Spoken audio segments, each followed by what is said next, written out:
Onlangs het ek 'n gids met die naam van Brendan Piper saam met my gevat. En terwyl ek aan lê op 'n blesbok, strek ek die skoot, wind het bietjie gewaai, bietjie meer as wat dit moes waai. En hy sê vir my ek het die bok gekwes. Nou as die gids sê jy het gekwes, dan moet jy hom kry.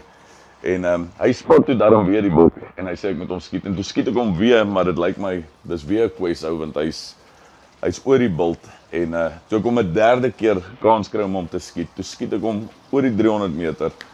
Uiteindelik trek ek die bok plat. En toe ons na die eerste plek toe ry, toe tel ons die eerste blesbok op.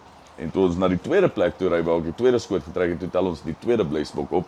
En onder in die vallei toe kry ons die derde blesbok. So maak seker jou gids weet wat hy doen. As daar 'n kwesbok in die veld is, dan gaan niemand verder jag tot ons daai bok kry nie, want ek dink dit is eties om seker te maak dat ons alles wat ons gejag het terugbring op die bakkie en in die pot te kry. Moenie praat van kopskoot en dit jy is net so goed soos jou laaste skoot.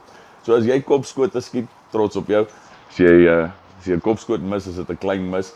Probeer dit eties doen en maar wees 'n lekker ou in die jagveld. Okay, ouens moet jou weer wil nooi om saam met jou te kom kuier.